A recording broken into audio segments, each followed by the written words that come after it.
Voy a pedirles que ahí en su lugar me acompañen con una oración y vamos a ir al libro de Efesios y en el capítulo 1, pero vamos a orar primero. ¿Qué les parece? Señor, te damos gracias por este tiempo que nos permitiste tener para adorarte y que ahora, Señor, vamos a hablar tu palabra. Yo te pido, Dios, que tú, a través de tu Espíritu Santo, puedas, Señor, redarguir, puedas convencer, que puedas poner corazones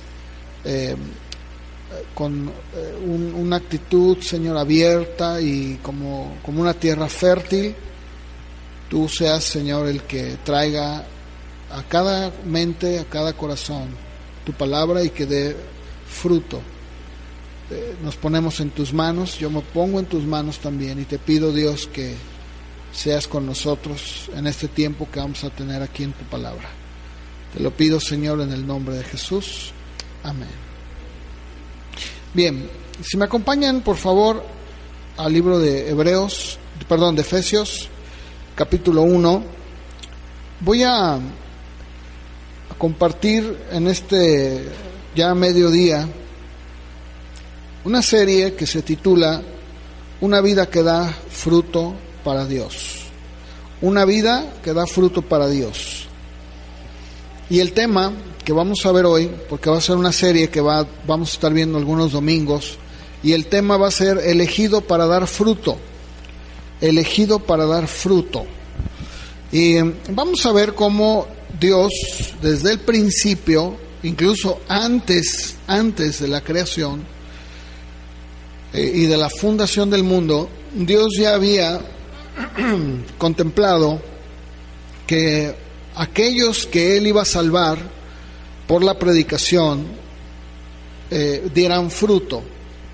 O sea que Dios, antes de que hubiera la nada, te escogió o nos escogió para que pudiéramos dar fruto y nos predestinó para que fuéramos sus hijos por medio de Jesucristo, y también que al hacerlo fuéramos objeto de su gloria. No solamente es el ser hijos de Él, sino que al hacerlo nosotros somos objeto de su gloria.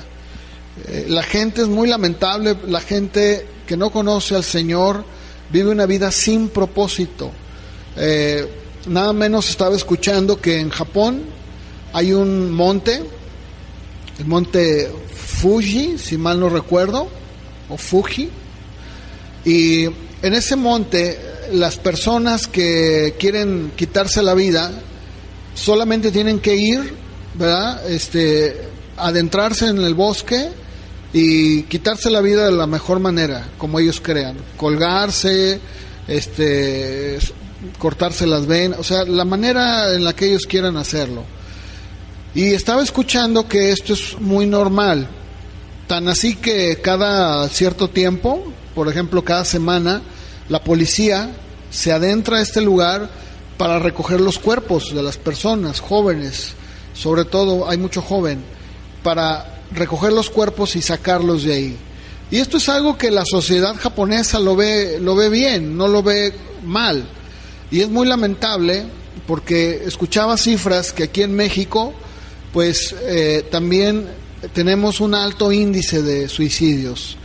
La gente al no conocer, al no tener a Dios en sus vidas, al tener un vacío en su corazón, al vivir sin ningún propósito, sin saber qué es lo que Dios les ha llamado, pues simple y llanamente toman la puerta falsa, como le llaman, y se suicidan. Pero eso no es lo único, ¿no? Vemos cómo la gente sin Dios vive completamente en desesperanza. Es terrible. Pero dice la Biblia en Efesios capítulo 1, si lo tienen por ahí, lo dice así en el verso 2 del capítulo 1, escribe el apóstol Pablo y dice: gracia y paz a ustedes de Dios nuestro Padre y del Señor Jesucristo. Bendito sea el Dios y Padre de nuestro Señor Jesucristo, que nos bendijo con toda bendición espiritual en los lugares celestiales en Cristo, según nos escogió en Él antes de la fundación del mundo, para que fuésemos santos y sin mancha delante de Él. En amor, habiéndonos predestinado para ser adoptados hijos suyos por medio de Jesucristo, según el puro afecto de su voluntad, para alabanza de la gloria de su gracia, con la cual nos hizo aceptos en el amado. Fíjense, dice la Biblia que el Señor Dios nos predestinó, nos escogió antes de la fundación del mundo. ¿Con qué propósito? Bueno, para que pudiéramos ser objeto de su gloria, para que nosotros pudiéramos, por medio de Jesucristo, traerle gloria a Él. Ahora, la pregunta es, ¿por qué? ¿Por qué yo? Porque así le plació. ¿Por qué unos se salvan y otros no? Porque Dios así lo estipuló. O sea, Dios así lo estableció. ¿Qué tengo yo que no tiene otra persona? La verdad es que no tengo nada absolutamente. Simple y llanamente dice la Biblia en Efesios que Él así le plació, que Él así lo planeó. Eso fue el propósito de Él, y Él así lo hizo. Algunos tienen un problema, algunas personas, incluso cristianos, tienen problemas al decir, oye, pero es que si es así, ¿no es injusto? No, realmente no, porque Él es Dios y Él es soberano. Entonces, Él hace lo que Él quiere, cuando Él quiere y en la manera en la que Él quiere. Si no, entonces no sería Dios. Podríamos nosotros aquí estar debatiendo este tema toda la mañana, pero lo primero que debemos entender es que Dios de antemano, así lo dice Efesios, nos escogió y nos predestinó para que pudiéramos ser adoptados hijos de Él. Es por eso que muchas de las veces la gente dice, bueno, ¿por qué cuando yo le he predicado a un vecino o a un familiar, verdad, y no se convierte?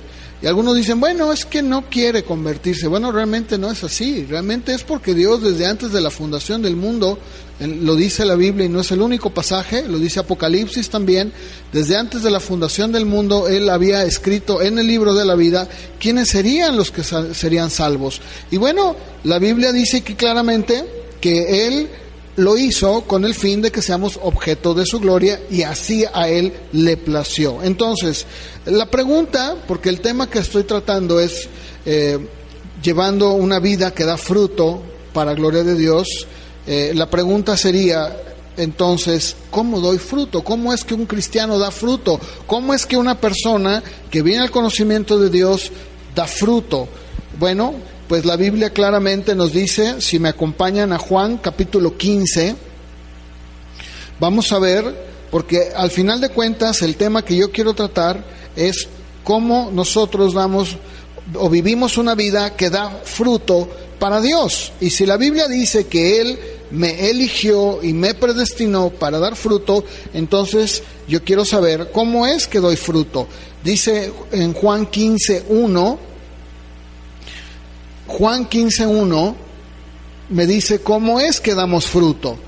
Dice ahí en el verso 1, yo soy la vid verdadera. Está hablando el Señor Jesús previo a su muerte, antes de ser entregado en el Getsemaní. Está hablando con sus discípulos. Dice, yo soy la vid verdadera y mi Padre es el labrador.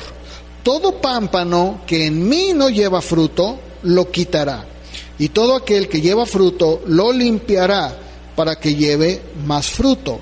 Ya ustedes están limpios por la palabra que les he hablado.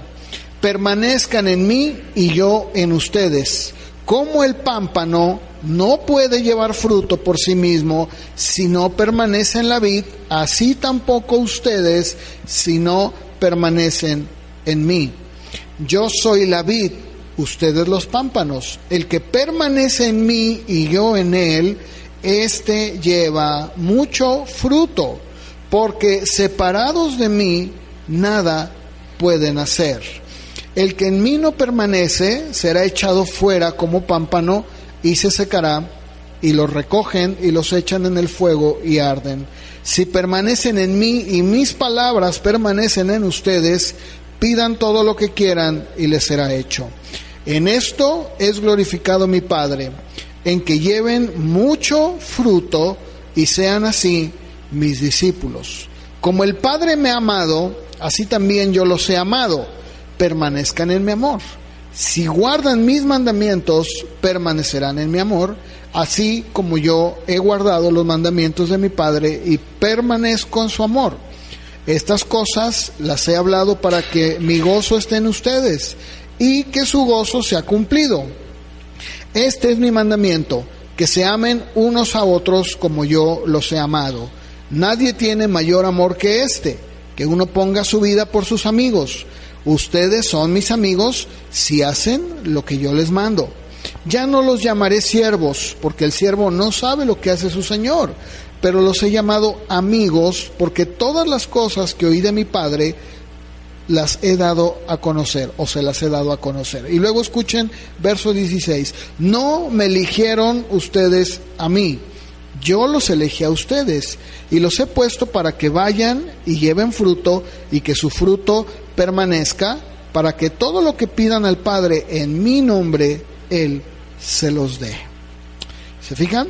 La Biblia dice aquí la manera en la que damos fruto. ¿Cómo damos fruto?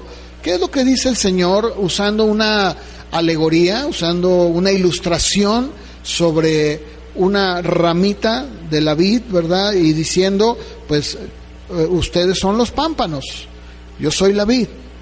Creo que queda claro, ¿verdad? El Señor está hablando de una permanencia en Él. Y Él dice, si ustedes guardan mis mandamientos como yo guardo los mandamientos del Padre y permanecen en mi amor, dan fruto. Y creo que no nos queda ninguna duda sobre cómo es que damos fruto. Sin embargo, la realidad es que hay en este proceso en donde el cristiano dice, bueno, tengo que guardar los mandamientos, estoy en el Señor. Muchos en este proceso de dar fruto se encuentran en sus vidas, en vidas estériles, vidas poco productivas, y que muchas de las veces son vidas frustrantes. Algunos creen que si por ejemplo hacen algunas cosas, añaden algunas cosas en sus vidas, esto les va a ayudar a poder ser personas que den más fruto. Pero la realidad es que muchas de las veces esto empeora el proceso. O sea, lejos de que una persona en verdad dé fruto, y fruto como Dios quiere, muchas de las veces el querer ayudar a Dios hace que las cosas, lejos de ayudar, se conviertan en un estorbo, se conviertan en un problema.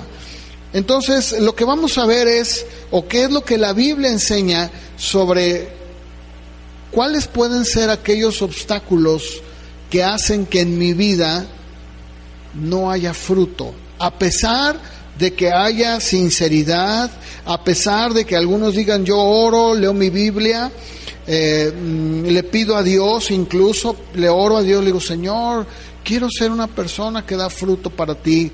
Pero sin embargo, a pesar de todo esto, son personas que se sienten, cristianos obviamente, frustrados, que sienten que no están dando ese fruto que Dios demanda o que Dios quiere que demos. Y bueno, eso es exactamente lo que yo quiero hablar. Así que, para que podamos entender mejor todo esto, tenemos nosotros que ir a la raíz del problema. Porque si nosotros empezamos a ver que la Biblia habla de dar fruto, algunos lo traducen como obras. O sea, algunos dicen, bueno, entonces voy a tratar de leer 20 capítulos diarios, lo cual no está mal. Pero si tú lo haces de una manera mecánica, o si tú lo haces porque te dijeron que al hacerlo vas a ser mejor, la realidad es que no va a pasar eso. Es más, todavía voy a ir más allá. Si por ejemplo en algunas iglesias, ¿verdad?, las cuales yo respeto, algunas iglesias dicen, mira, tienes que dejar de usar esto, tienes que dejar de usar aquello, tienes que vestirte de tal manera, o tienes que dejar de hacer ciertas cosas. Bueno, la realidad es que eso no va a ayudar mucho. Existen algunos grupos en donde, por ejemplo, las mujeres van de una manera, ¿verdad?, de una vestimenta, dicen, de un vestido muy largo. Los hombres usan una camisa en manga larga, el cabello muy corto, no usan aretes, no usan pintura en los ojos, y dicen, bueno, eso es, así debe de ser. Pero la pregunta es, ¿realmente eso hace que la persona cambie? Claro que no. O sea, una persona puede cumplir con ciertos requisitos en su vida, incluso en una iglesia, y le pueden decir, mira, si tú quieres conocer y dar fruto en tu vida, pues tú vas a tener que cambiar tu forma de vestir, tú vas a cambiar tu forma de esto, tu forma del otro. Bueno, la persona se va a encontrar en un momento en una lista interminable de no hagas. No hagas, no hagas, no hagas, no hagas, no hagas. Entonces va a llegar un momento en que la persona va a decir, caramba, no puedo hacer las cosas. ¿Por qué? Porque cada vez que yo pretendo hacer algo, me doy cuenta de que fallo. Y no solamente fallo, sino que al fallar me siento terriblemente mal. O sea, me siento condenado.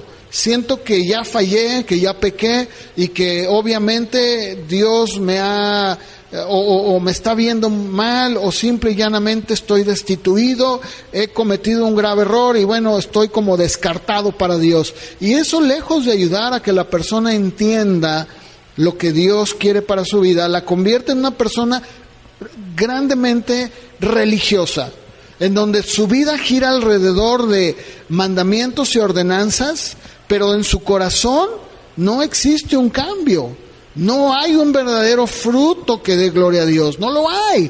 ¿Por qué? Porque estamos actuando al revés.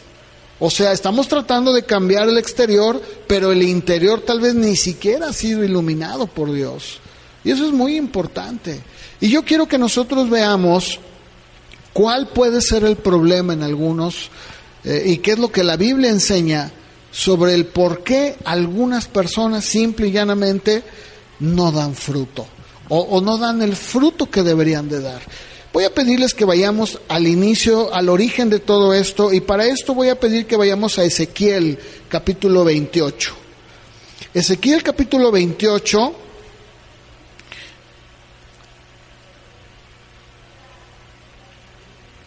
y vamos a ver el origen.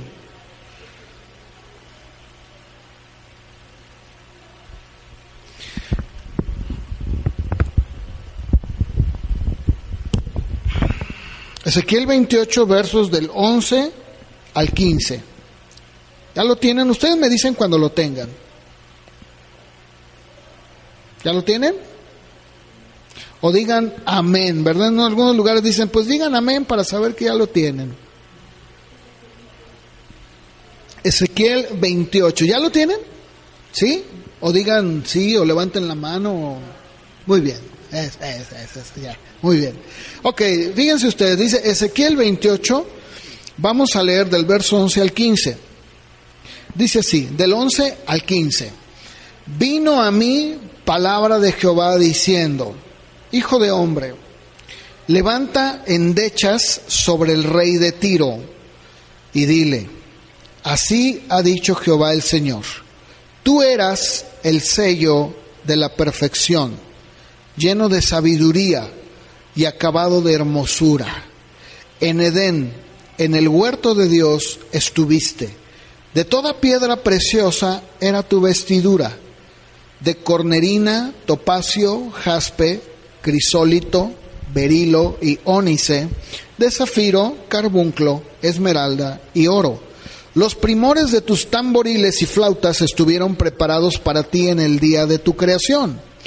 Tú, querubín, grande, protector, yo te puse en el santo monte de Dios. Allí estuviste, en medio de las piedras de fuego te paseabas. Perfecto eras en todos tus caminos, desde el día en que fuiste creado hasta que se halló en ti maldad. Seguimos al 16.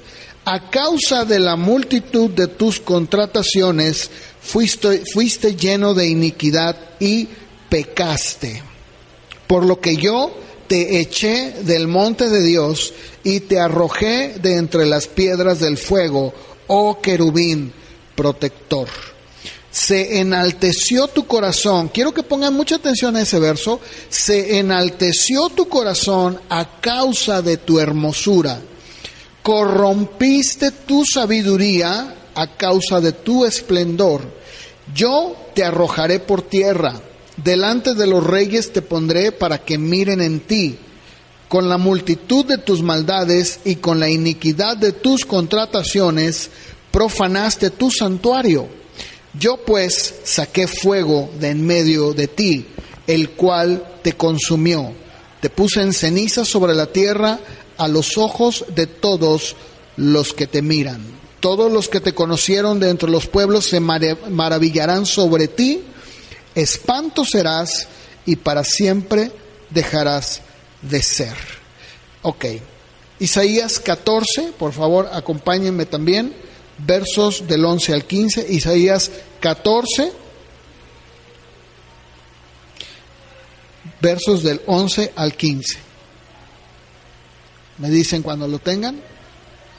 ¿Sí? Muy bien. Dice así: descendió al Seol tu soberbia. Eso anoten ahí, recalquen, soberbia. Y el sonido de tus arpas. Gusanos serán tu cama y gusanos te cubrirán. ¿Cómo caíste del cielo, oh lucero, hijo de la mañana?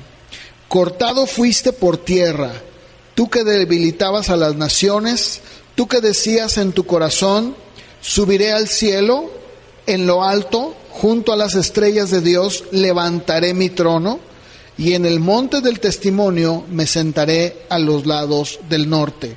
Sobre las alturas de las nubes subiré, y seré semejante al Altísimo. Mas tú derribado eres hasta el Seol, a los lados del abismo.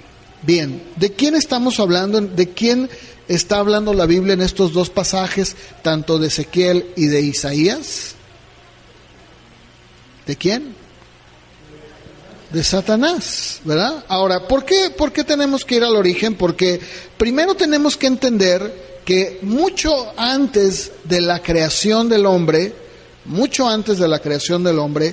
Dios había creado a un ser angelical. Acabo de leer hace un momento cuáles eran sus características. Dice que era hermoso, era perfecto. Cuando fue creado hubo una gran fiesta. Se paseaba en el Edén, sí, en ese Edén donde el hombre habitó después.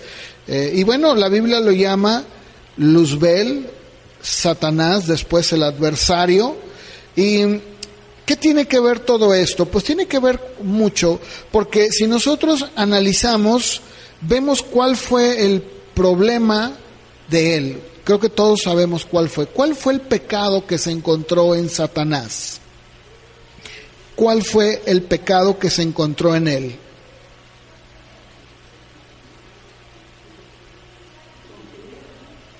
¿Perdón? Se ensoberbeció. Ajá. ¿Alguien más? ¿Mande? Quiso ser más que Dios, ¿verdad? Esto era algo que no se conocía.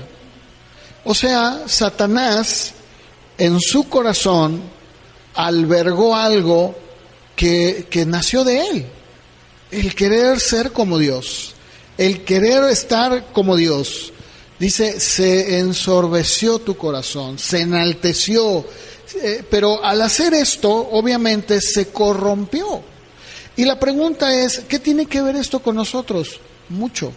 Porque si nosotros vamos a Génesis capítulo 3, si me acompañan por favor, vamos a ver de qué manera el origen y el pecado de Satanás ha afectado de una manera terrible y afectó de una manera increíble al hombre. Dice Génesis capítulo 3, empezando por el verso 1, aquí tenemos que entender que está la creación, está el hombre, está Adán y Eva, y dice en el verso 1 que la serpiente era más astuta que todos los animales salvajes que el Señor había hecho.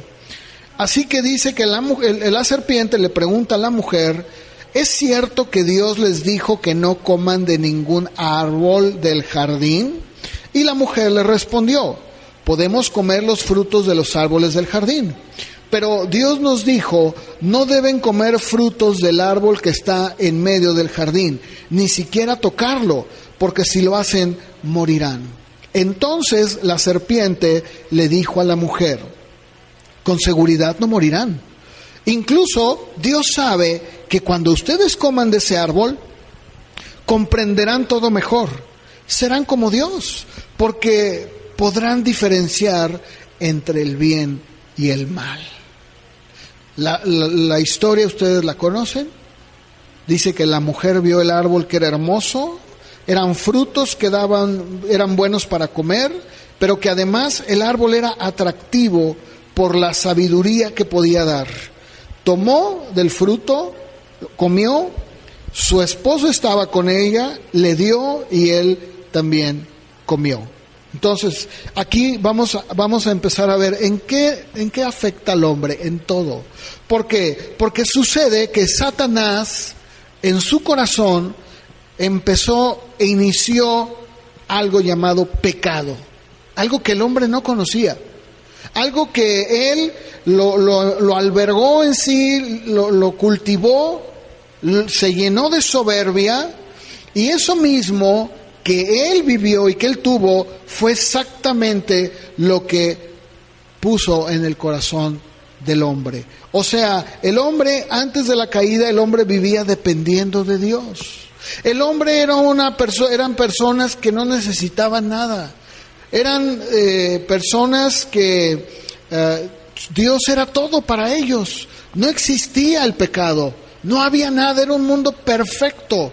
Sin embargo, lo que sucede es que la misma soberbia y el mismo orgullo que llevó a Satanás a pecar fue lo que también llevó al hombre a pecar.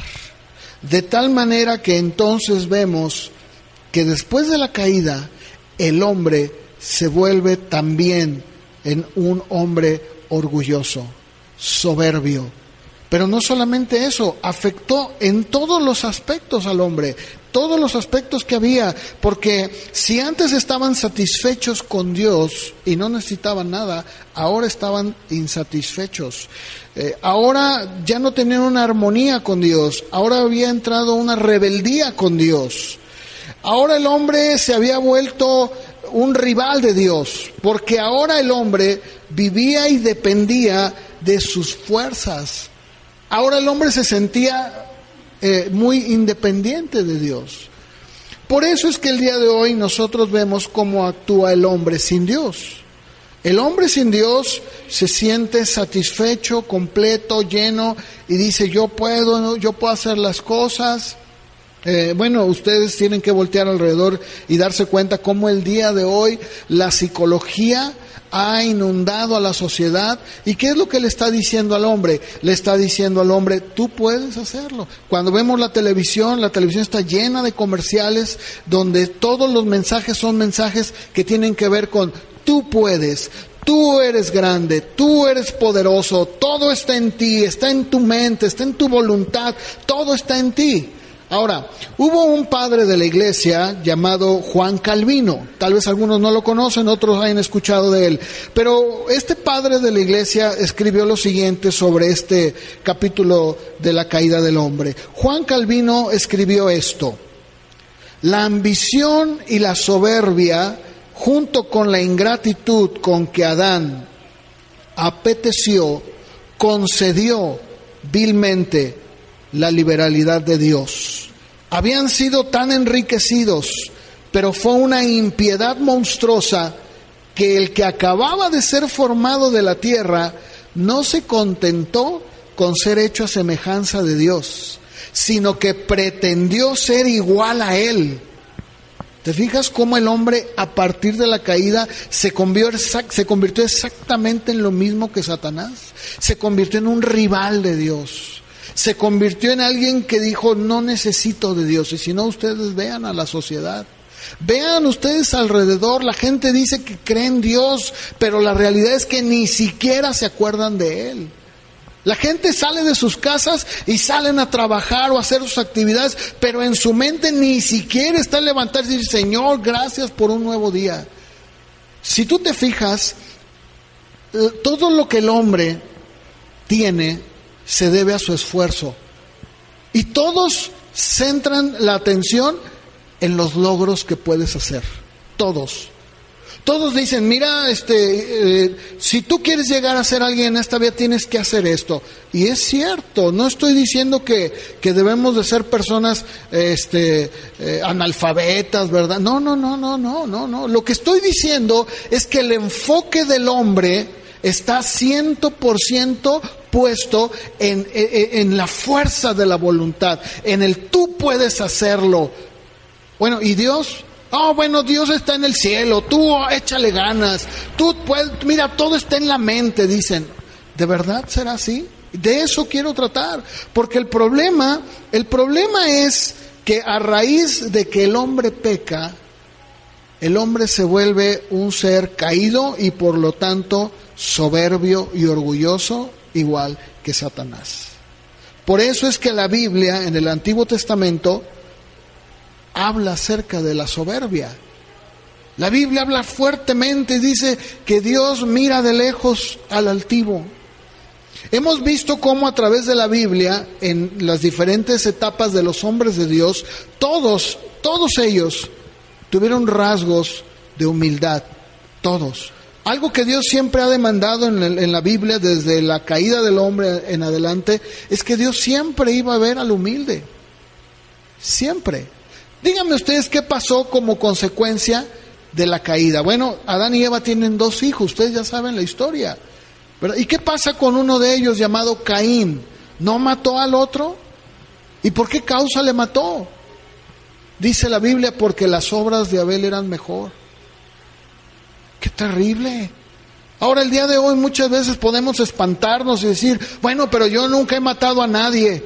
Dice la Biblia que todo aquel que ofende a su prójimo es como si estuviera matándolo.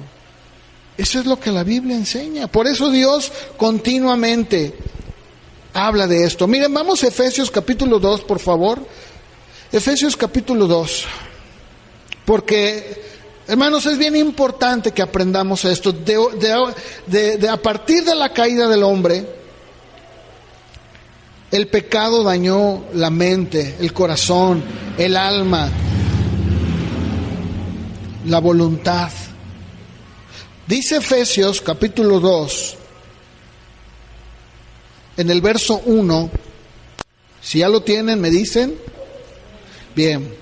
Y Él, hablando de Cristo, dice: y Él les dio vida a ustedes cuando estaban muertos en sus delitos y pecados, en los cuales anduvieron en otro tiempo, siguiendo la corriente de este mundo, conforme al príncipe de la potestad del aire, el espíritu que ahora opera en los hijos de desobediencia. ¿De quién está hablando ahí? ¿A qué se refiere con ese príncipe de la potestad? El espíritu que opera en los hijos de desobediencia. ¿Quién es? Satanás. Dice el verso 3: entre los cuales también todos nosotros vivimos en otro tiempo en los deseos de nuestra carne, haciendo la voluntad de la carne y de los pensamientos, y éramos por naturaleza hijos de ira, lo mismo que los demás. ¿Te fijas? Claramente el apóstol Pablo lo define y dice: miren, nosotros estábamos muertos siguiendo la corriente de este mundo. Hacíamos, en pocas palabras, hacíamos exactamente lo mismo que todos los demás.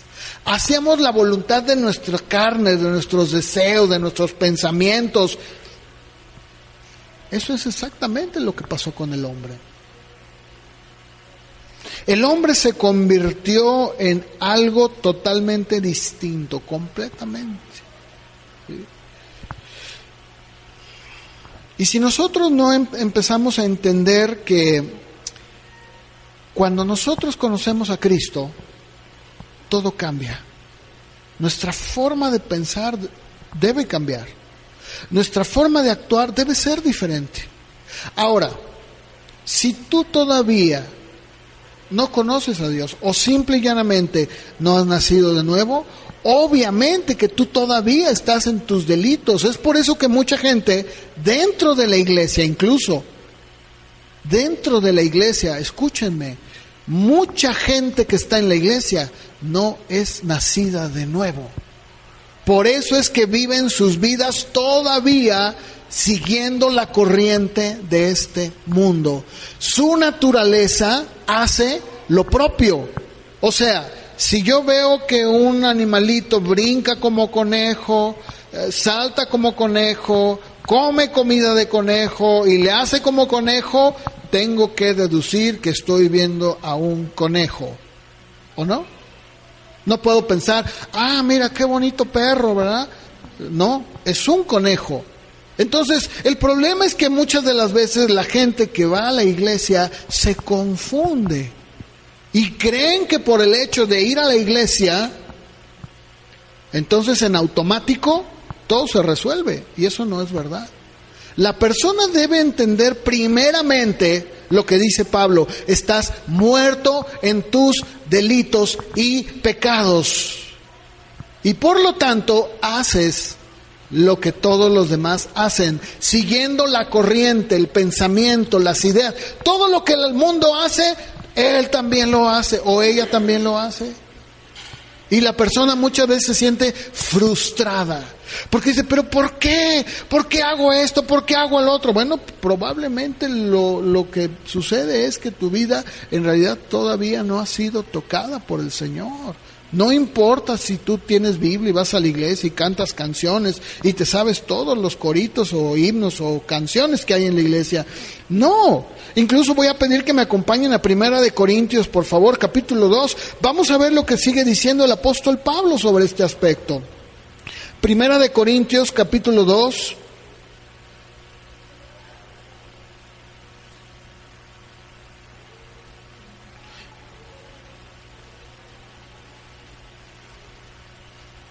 Verso 12. ¿Alguien me quiere ayudar leyendo? Digo, me gusta, sobre todo, sí, gracias, hermano. Del verso 12, Daniel, por favor, al 14.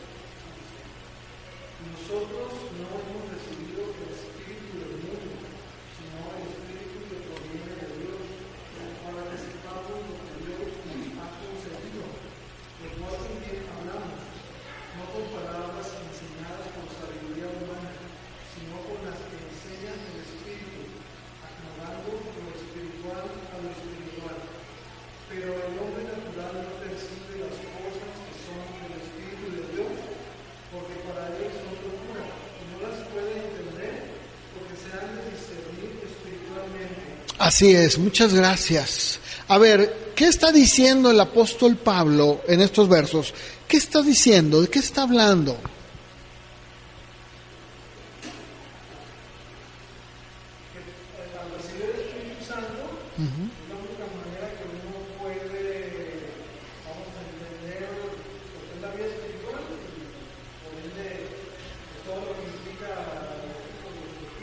Exactamente. Cuando nosotros en verdad hemos sido convencidos por el Espíritu Santo, cuando el Espíritu Santo nos ha mostrado nuestra vileza, nuestro orgullo, porque de eso voy a hablar. Cuando nosotros vemos que antes rivalizábamos con Dios, ¿verdad? O sea, antes decíamos, no, yo estoy bien, yo no necesito de nadie. Eso es exactamente lo que hizo Satanás en el hombre. Le hizo sentir y pensar que puede hacer las cosas por sí mismo. ¿Qué hizo Satanás? ¿No hizo lo mismo? ¿Qué dijo? Subiré al cielo. Soy tan perfecto y tan hermoso. ¿Cómo? ¿Qué? Tú no eres nadie. Y eso le inyectó al hombre. El hombre sin Dios dice, yo no necesito de Dios. Muchas veces el hombre trata de justificar su conciencia.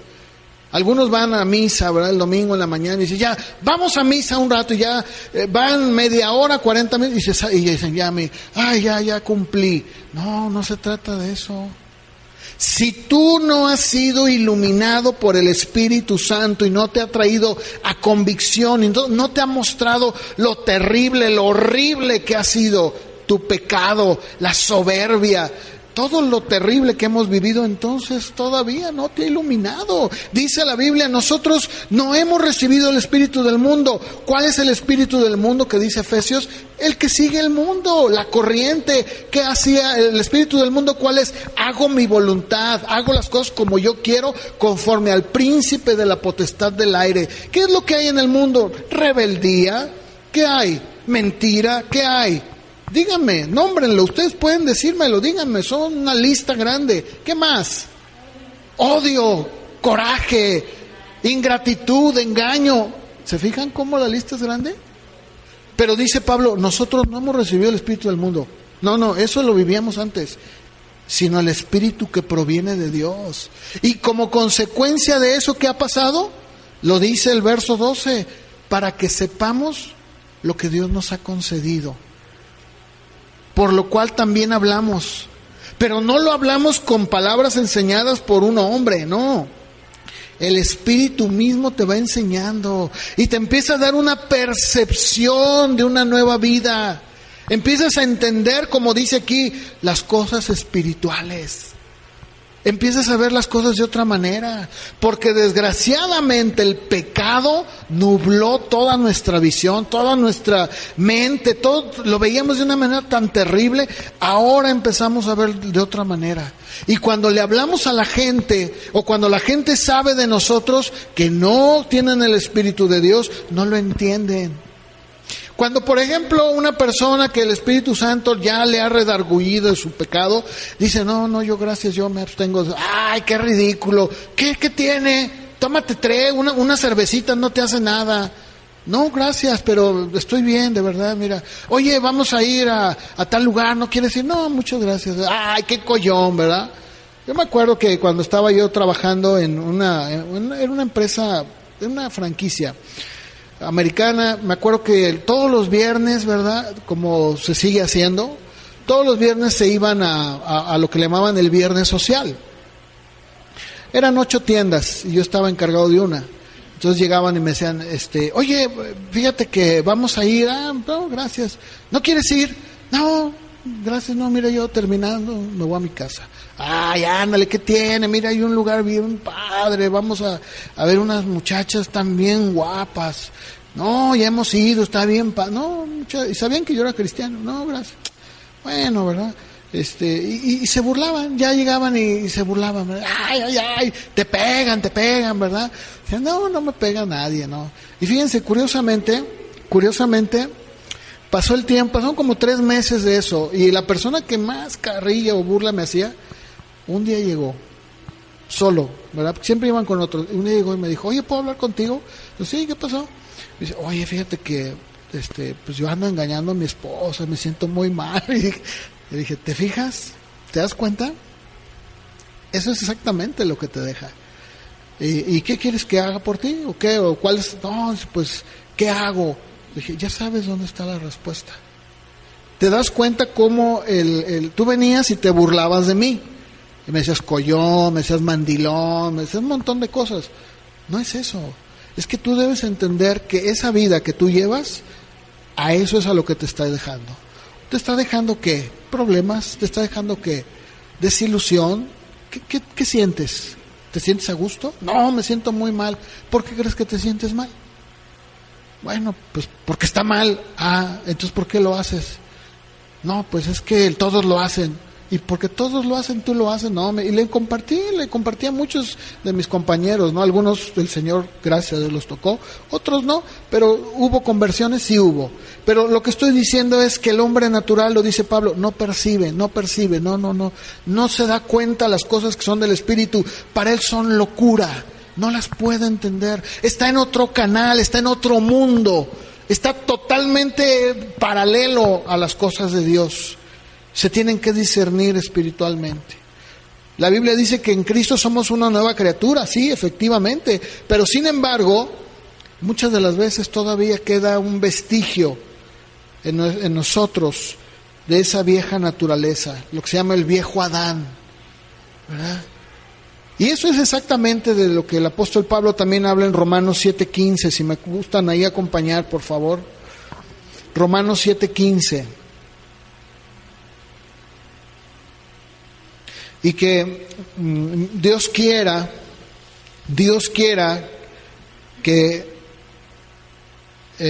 algunos o aquellos que están caminando con Dios, pues sigan adelante, y los que no lo conocen, que lo conozcan. Porque todo se resume en esto: vivir sin Dios es vivir en tus fuerzas, en tus recursos, hasta donde te den. Porque la verdad, una persona que vive sin Dios, toda la vida se va a enfrentar a tener que salir por sus propios medios ante un mundo hostil. Cuando una persona conoce al Señor Jesucristo y en verdad es atraído por Él, por su Espíritu Santo, y lo convence de pecado, esa persona empieza a entender que ahora ya no se trata de mí, ahora no se trata de lo que yo haga. No estoy diciendo que no va a trabajar, no estoy diciendo que va a esperar en su casa que caigan las bendiciones y el dinero, no. Ahora esa persona va a tener una nueva forma de pensar, totalmente diferente, que de eso va a tratar toda esta serie que voy a estar tratando con ustedes. Ahí en Romanos 7:15, el apóstol Pablo escribe lo siguiente: porque lo que hago no lo entiendo, pues no hago lo que quiero, sino lo que aborrezco, eso hago. Y si lo que no quiero, esto hago, apruebo que la ley es buena. De manera que ya no soy yo quien hace aquello, sino el pecado que mora en mí. Y yo sé que en mí, dice Pablo, esto es, en mi carne, o sea, en mi cuerpo, en mis miembros, no mora el bien. El querer el bien está en mí, pero no el hacerlo. Porque no hago el bien que quiero, sino el mal que no quiero, eso hago. Y si hago lo que no quiero, ya no lo hago yo, parece un trabalenguas, sino el pecado que mora en mí. Así que, queriendo yo hacer el bien, me encuentro con una ley, que el mal está en mí. Porque según el hombre interior, me deleito en la ley de Dios. Pero veo otra ley en mis miembros, que se rebela contra la ley de mi mente y me lleva cautivo a la ley del pecado que está en mis miembros. Dice, miserable de mí, ¿quién me librará de este cuerpo de muerte? Gracias doy a Dios por Jesucristo, Señor nuestro. Así que yo mismo con la mente sirvo a la ley de Dios, pero con la carne a la ley del pecado. Escuchen, hay una ley en nuestros miembros que todavía se revela. Claro, el hecho de que una persona cristiana venga al Señor y sea transformada, no le va a hacer que el cambio sea inmediato, no, o sea, no va a ser alguien perfecto.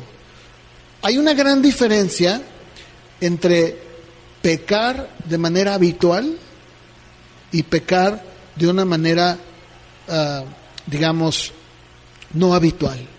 Miren, este ejemplo yo lo he dado muchas veces y espero que esto les ayude. Dice Juan que el que ha nacido de Dios ya no peca, pero la realidad es que Pablo dice, no, todavía peco. Entonces, ¿cuál es la diferencia? Ok, una persona, cualquiera de nosotros que está aquí, puede ser alguien que le gusta hacer algún tipo de deporte, ¿verdad? Algunos de nosotros. O puede ser que de repente, ahora que va a entrar el año nuevo, se hacen muchas promesas, ¿verdad? O sea, no digo, algunos lo hacen con un fin, de otra vez, de hacerlo en sus fuerzas. Pero hay algunos cristianos que dicen, no, yo ya voy a dejar de comer, ¿verdad? Ya no voy a comer tanto y voy a hacer que mi cuerpo esté mejor. Y se meten a un gimnasio, ¿verdad? De hecho, los gimnasios lo tienen bien comprobado. Ellos dicen, los primeros meses del año sube nuestra membresía. Ya después de los 3-4 meses vuelve a su realidad. O sea, una persona que como tú y como yo decimos, mañana voy a empezar a hacer ejercicio o me voy a meter a un gimnasio. Bueno, ¿y qué pasa, verdad? Empiezas a ir y luego ya dejas de tomar refresco y ya dices, en lugar de comerme 8 tortillas, voy a comer 3 tortillas, ¿no? Por ejemplo, es un decir, ¿no? Digo, no sé si alguno de ustedes se está identificando, ¿verdad? Tal vez sí. Dice, ya no voy a comer un baguette, voy a comer un virote, ¿verdad? O sea, cosas así, ¿no? Bueno, y empiezas a hacer un ejercicio, ya sea bicicleta, caminadora, o te metes ahí en tu casa, no sé, X. Bueno, y empiezas a hacer el ejercicio que te gusta hacer, que tú dices, me va a ayudar. Bueno, al final de cuentas no terminas, ¿verdad? Bueno, eso es exactamente lo que pasa con una persona que ahora conoce a Cristo. Es alguien que puede pecar, y de hecho peca, pero ya no lo hace de una manera habitual, como una persona que se dedica a hacer ejercicio todos los días, que tiene 20 años, que está marcado del cuerpo, sus piernas las tiene bien marcadas, tiene una alimentación tremenda, y tú cuando lo ves, no me cabe la menor duda que este hombre tiene años ejercitándose. ¿Se dan cuenta? Hay una gran diferencia entre Marta, queriendo salir a correr, ¿verdad?, a la unidad de su casa, y decir, ya, mejor paz, ¿verdad? A una persona que todos los días por 30 años se ha levantado a ir a la unidad, que va a maratones, que se ha inscrito, ¿verdad?, que tiene medallas, que tiene trofeos en su casa y que dice, mira, yo he corrido. Marta no tiene ni siquiera una medalla de chocolate, ¿verdad?, de las que venden en el centro. No he ganado absolutamente ni en el kinder, caramba, ¿no? En el kinder sí, bueno, en el kinder nada más, tiene un diploma. ¿Se fijan? ¿Se dan cuenta la diferencia que hay? Muy grande. No es lo mismo un atleta que se dedica, que vive su vida para eso, que se abstiene para lograr una medalla y para vivir de una manera, que alguien como tú y como yo, que eventualmente podemos decir, voy a salir, ¿verdad? No, lo hago y me doy cuenta que no puedo hacerlo. No es lo mismo el hábito, el vivir, el que una persona esté afanada y su vida gire alrededor de eso, que una persona que ahora, por la gracia de Dios, ha sido cambiada, pero que recurre y que efectivamente cae, peca, pero se levanta otra vez, porque dice la Biblia, porque 7 veces cae el justo y 7 veces se levanta. ¿Por qué? Porque es Dios quien lo levanta. Dios lo levanta, no es lo mismo. De hecho, por ahí hubo una frase de Carlos Spurgeon, que fue un predicador muy conocido allá del siglo XVII. Él decía que los cerdos, ¿verdad?, no es lo mismo un cerdo que una oveja. Decía, un cerdo de manera natural corre al lodo, una oveja no. ¿Una oveja puede caer al lodo? Sí. ¿Se puede manchar la ovejita? Sí. ¿Por qué? Pues por el clima, por la lluvia, porque está expuesta. Pero un cerdo, no, un cerdo vive en el lodo. ¿Te fijas la diferencia que hay? Muy distinto. No es lo mismo. De eso está hablando Pablo aquí cuando habla acerca de sus miembros y está diciendo, no, efectivamente hay una ley en mis miembros que se revela a la ley del Espíritu. Quiero hacer lo bueno y a veces no puedo hacerlo. Hay una lucha continua y constante todos los días de mi vida. Y aquí es donde entonces voy a entrar a hablar sobre el tema que quiero tratar, porque apenas voy a comenzar.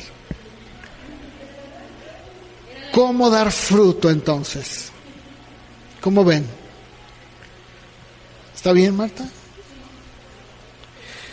¿Cómo dar fruto? Vamos a ver solamente una escritura y la semana que entra vamos a continuar.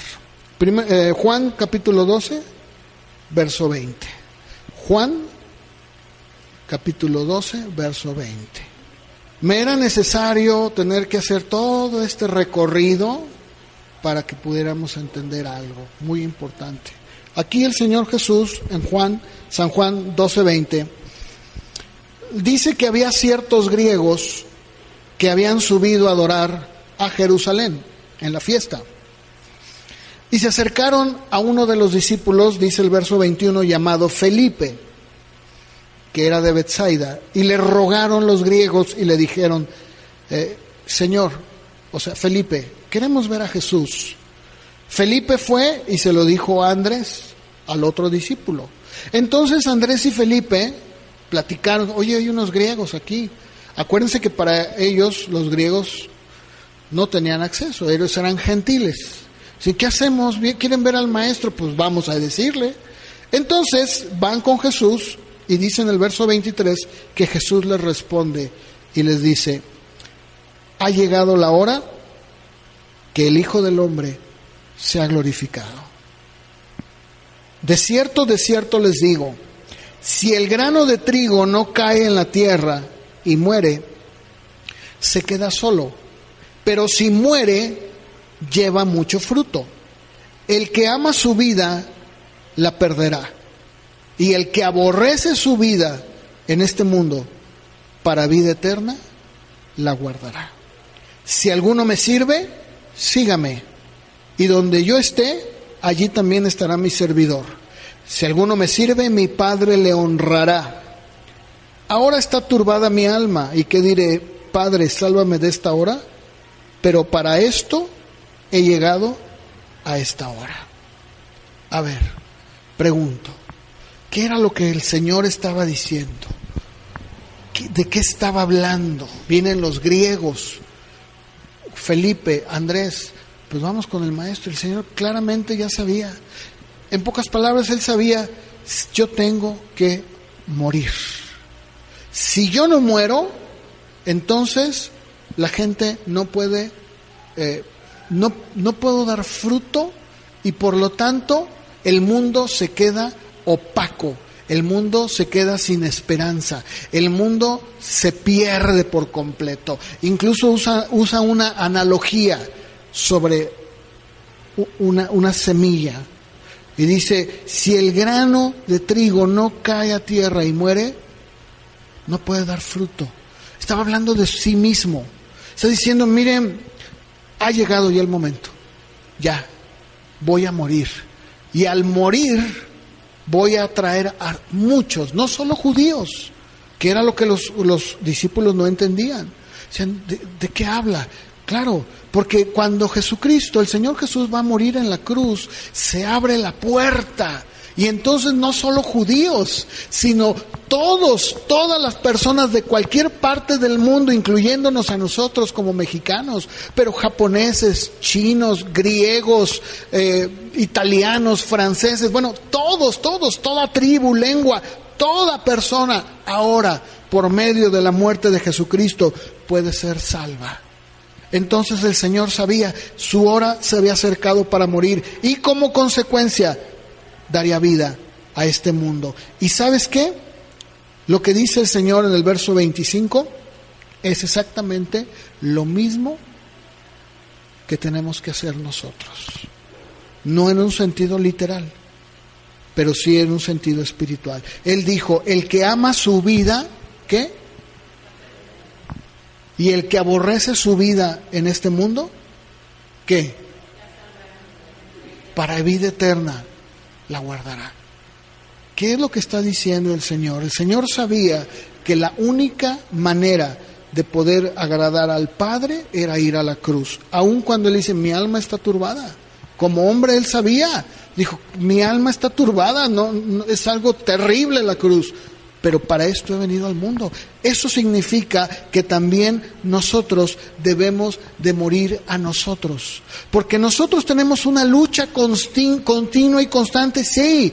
Pero ¿sabes cuál es la clave para poder dar fruto para Dios? El que ahora nosotros podamos entender que ya no vivimos nosotros, sino Cristo en nosotros.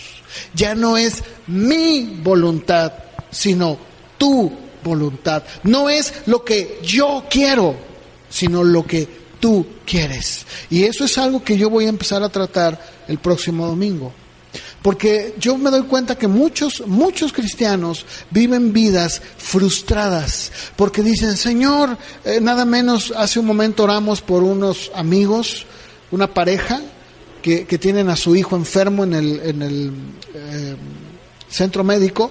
Es un niño de 11 años más o menos, y los doctores le acaban de decir que su riñón está muy mal, de hecho ya lo perdió, Y dicen, bueno, pues ni modo, ya no hay más, hubo una negligencia médica, pero eso ya no ayuda, ¿verdad? O sea, el que haya habido una negligencia médica, el daño ya está. Y muchos inmediatamente lo primero que hacen es frustrarse. Es decir, no, vamos a orar, Señor, ¿verdad? Queremos que es un niño, mira, Señor, es un niño, ¿cómo es posible? ¿No te apiadas de él? Claro que sí. Pero muchas de las veces nosotros, aún siendo cristianos, tratamos de forzar a Dios, tratamos de que las cosas se hagan en nuestra voluntad. ¿Y sabes qué? Eso nunca va a pasar. Porque Dios jamás de los jamases va a ceder a lo que Él ya ha establecido como su voluntad. Si Él sabe que para ti es lo mejor, aunque te duela en el alma, Él va a decir, así va a ser.